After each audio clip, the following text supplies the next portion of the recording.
Hello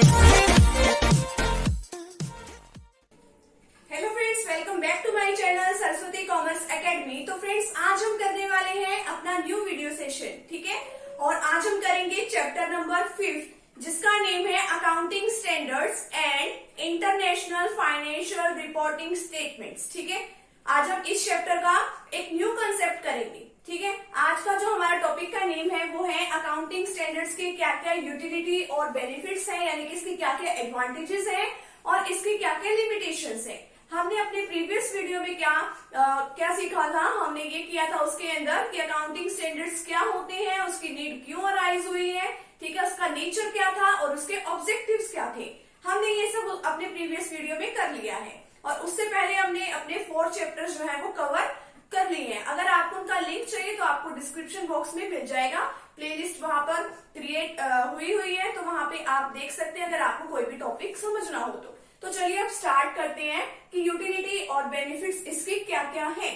first है accounting standards improve the reliability. तो accounting standard क्या करते हैं, इंप्रूव करते हैं क्या, reliability and credibility of financial statement. आप देखिए कि जो हमारे पास जो फाइनेंशियल स्टेटमेंट्स हैं वो किस तरीके से हेल्प करते हैं।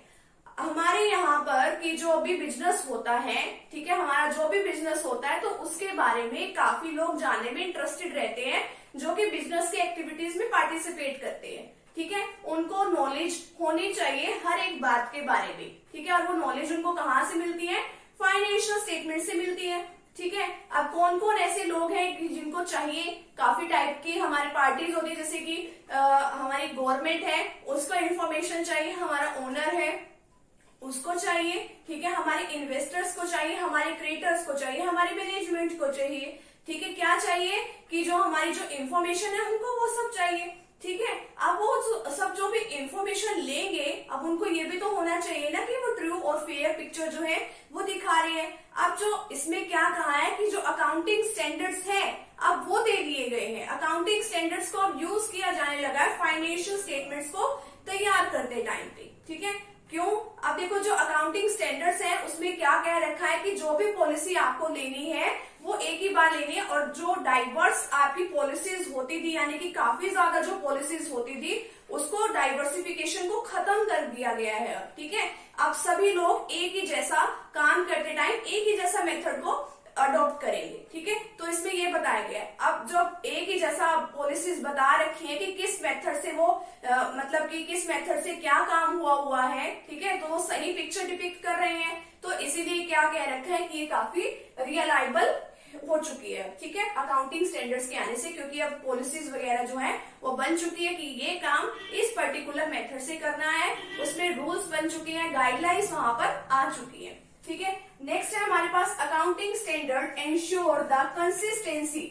क्या करता है, कंसिस्टेंसी को, ये आपने चैप्टर नंबर 3 में पढ़ा था। आपने अकाउंटिंग प्रिंसिपल के काफी सारे कंसेप्ट पढ़े थे, उसके अंदर एक कंसेप्ट था कंसिस्टेंसी का।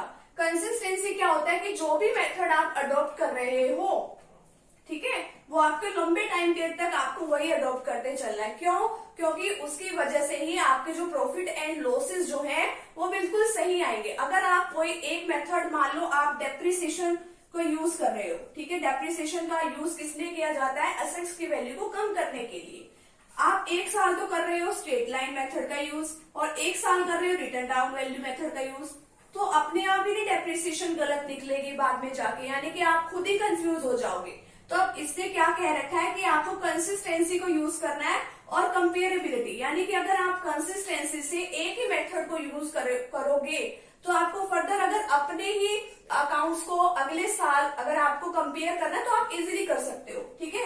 और अगर मान लो आपने 1 साल स्ट्रेट लाइन मेथड का यूज किया, अगले साल रिटर्न डाउन वैल्यू मेथड का यूज किया, तो बहुत ज्यादा अप एंड डाउन चेंजेस हो जाएंगे उसके अंदर। तो अब ये क्या कह रखा है कि अकाउंटिंग स्टैंडर्ड के आने से कि आपको कंसिस्टेंसी तो अपनानी ही पड़ेगी और उससे आप इजीली कुछ भी चीज जो है कंपेयर कर सकते हो, अपना भी कर सकते हो कंपेयर, और दूसरों के मतलब कि जो पॉलिसीज हैं उनके साथ भी आप कंपेयर कर सकते हो। नेक्स्ट है आपके पास accounting standards significantly reduce the changes of manipulation and frauds. यानी कि अब फ्रॉड्स वगैरह भी नहीं होते हैं, ठीक है। अब फ्रॉड्स बिल्कुल भी नहीं होते हैं। पहले तो अकाउंटिंग पॉलिसीज क्या होती थी, सेम सी होती थी, कुछ भी कोई भी मेथड अडॉप्ट करके कुछ भी यूज कर लेता था, ठीक है। अकाउंट्स में काफी गड़बड़ हो जाती थी, बट अब ऐसा नहीं है, ठीक है।